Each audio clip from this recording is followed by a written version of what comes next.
Mr. Khashoggi. There was a lot of allegations that hinted to the fact that at least the United States knew or should have known that the life of Mr. Khashoggi was at risk. That allegations is based on leaks produced by various newspapers and seemingly originating from the CIA. I could not substantiate the leaks. I could not reach the conclusion that the leaks were amounted to credible evidence. For that reasons, I concluded that the United States may not have failed in its responsibility to protect and to warn Mr. Khashoggi.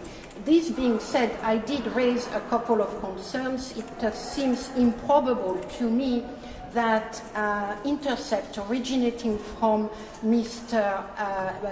The Crown Prince would not have been analyzed, particularly if they included some trigger words such as a bullet, for instance. I find it hard to believe that such an intercept would not have been analyzed at the time it was intercepted. But I do not have any evidence that it was intercepted and that it was analyzed at the time.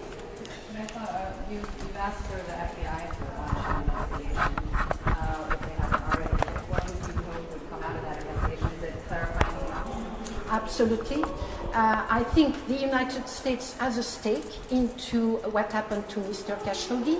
He was a resident of the United States. He was a known and renowned member of the press corps. He worked for the Washington Post.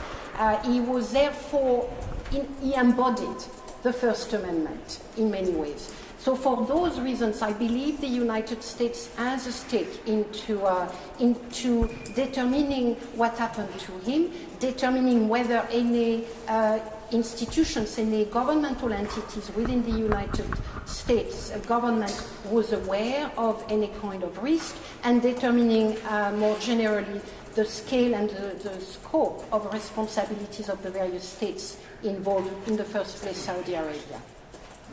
Could I follow up, sorry, about that?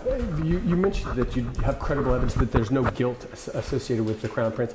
However, if I remember reading your report correctly, you do mention that the Crown Prince may have had a hand in the cover-up following, of covering a hiding of evidence of, can you elaborate on that? What? So my report distinguished between the commission of the crime and what happened after the crimes. With regard to the commission of the crime, I am certainly suggesting that I do not have evidence as to who ordered the crime. So that's one thing. In the follow-up, as a follow-up to the crime, there were arranged a number of steps taken by Saudi Arabia. They sent, I believe, some 17 officials to Turkey to investigate the crimes. They were present on their own in the crime scenes for almost 10 days. During that period, there is strong, there is credible evidence, again, that the crime scene was not only investigated, but was also cleaned, forensically cleaned, so that by the time the Turkish investigators were able to enter the consulate, they found basically close to very little, and they themselves have highlighted the possibility that that many evidence had been cleaned.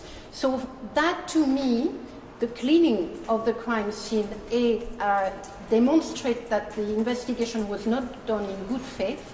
First, two, that the principle of international cooperation for a crime of this nature, for an international crime of this nature, was not met.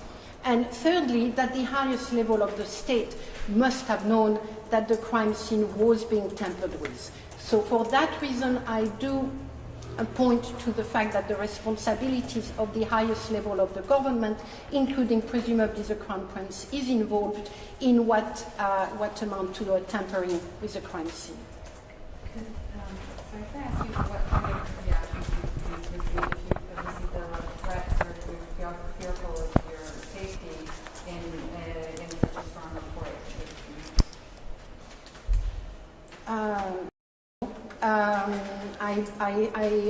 I hope and I believe that the work I have done is in keeping with the mandate that the international community has attributed to me. My report, I think, is fair. It is very technical, it is very legal, it is offering a human rights reading of the execution of Mr. Khashoggi. It is also seeking to offer a way for the international community, for Saudi Arabia, for the United Nations to learn and to move with stronger instruments to tackle other targeted killings in the future. On all of those things in an impartial way and in good faith, and I trust that all the individuals and the governments concerned will understand that this was the process and the outcome. No. What is the next step? Sorry. In terms of following up on the call for the FBI to investigate, do you have concerns that at a political level the Crown Prince enjoys great political protection and a friendship with the son-in-law of President Trump that might hinder any meaningful investigation at a U.S. domestic level? I am not worried about this. This is not really part of my work, my mandate, and I believe that the institution of justice in the United States remain independent and impartial, and if there is a call, a valid and credible call, they will proceed with an investigation. What is your call to, what are the next steps, and what is your call to the UN Security Council, to the Secretary General, the Human Rights Council? What is your call specifically? Okay, so my report makes a range of recommendations, including to the United Nations, various bodies. As far as the Secretary General is concerned, I am suggesting that he proceeds with appointing a panel of experts to undertake an international criminal inquiry into the killing, something I haven't done. With regard to the Security Council, I'm only suggesting at this point that they place the execution of Mr. Khashoggi and more generally the targeted killings or the targeted disappearances of dissenters, of journalists, as an area formula discussion, so that they can extract the implications for their own functions. I have a number of recommendations for member states in general, including the most important one in my view is to take stock of the fact that we are living or entering a world where the peace and security are under threat in many parts of the world, and one element of it is the targeting of those that are considered to be taking position that some governments are disagreeing with. It is incumbent upon the member states to take all the necessary actions to protect those individuals. We need those individuals. They are the ones providing information to you, journalists, to me, to the international community. I'm calling on the international, on member states around the world to ensure that they abide by their responsibility to protect, and particularly focusing on those that have sought safety on their territories. Thank you very much. It's only 1:18. Look at the time. One last one. You want the last one?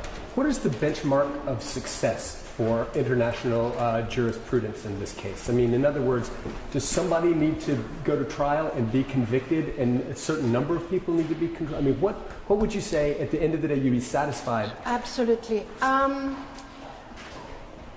As an international independent expert into that issue, I do want to highlight and call for a judicial process, a meaningful judicial process. I am, however, aware of the context, and I also believe that accountability can take many shapes. Accountability can be driven by politics. Accountability can be the result of diplomacy. So I think the benchmark, first of all, resides in the sense that justice has been delivered.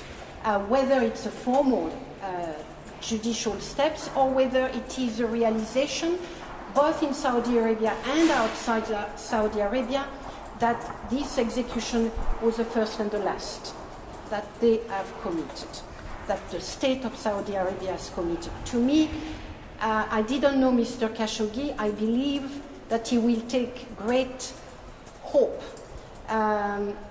in the fact that his execution will never be repeated, including by the state of Saudi Arabia, to which he was so attached. All right.